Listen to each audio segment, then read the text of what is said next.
Uno, dos, 3, 4.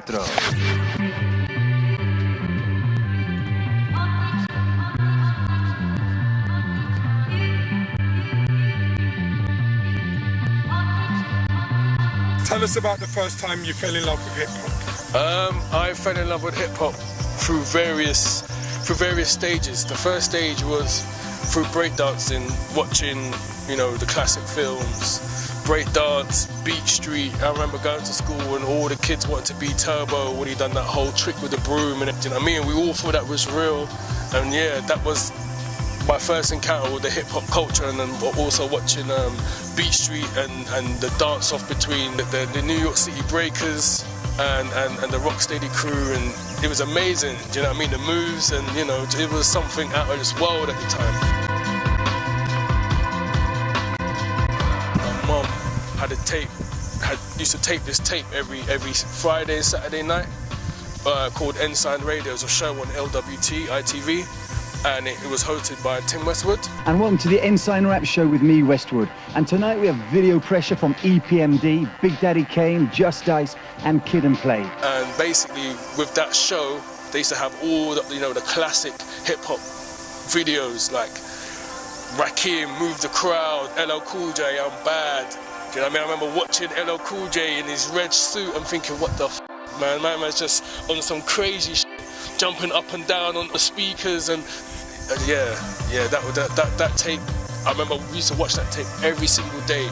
Mum used to blast that tape every single day, and then from there I kind of fell back from hip-hop because I liked it, but I wasn't fully in love with it yet until when my friend Leroy gave me a tape, Ice Cube, The Predator, and then I just remember just listening to these lyrics and kind of talking about the politics and everything that was happening in America at the time with the Rodney King riots, and I was just like, wow, do you know what, I can connect to this, do you know what I mean, and the beats, and then from there, I was just in love, man.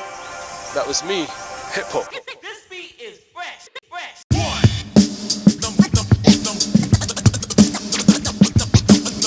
Well, my love story with hip-hop has been ongoing through years.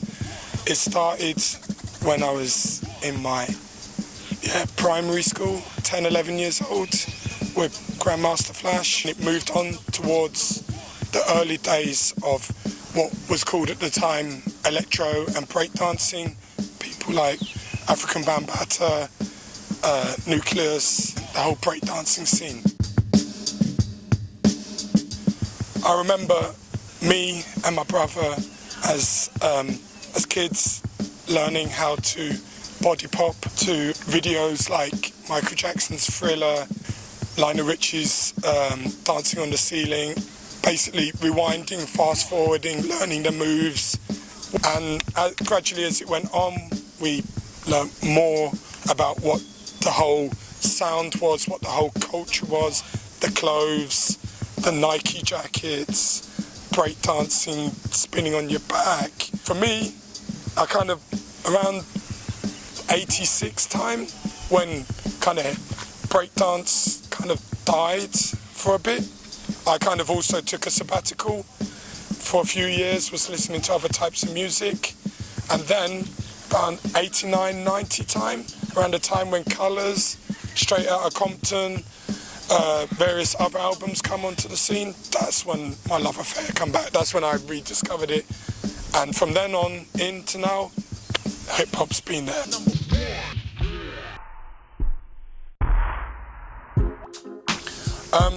The idea of a way of life come on the back of a couple of trips that me and Shibe and two others, Sian and Leon, did. We basically travelled to a festival in Germany, outside of Germany, called Splash. And initially the idea was that we were hustling it, whether you want to say that or not. We wanted to get to a festival. We did want to get some footage. The idea was various ideas, online magazine. We was going to do a festival thing with like little bits of festivals together. And we interviewed a few artists. We went back the next year. We did the same thing. It got a bit more serious. We got a bit more direction. We was at this particular tent, and we was amazing because we was there just chilling, and then they started playing like all the like US hip hop in this tent. There's a massive tent which is full of people. Must have been at least about 1,000, 2,000 people in this tent.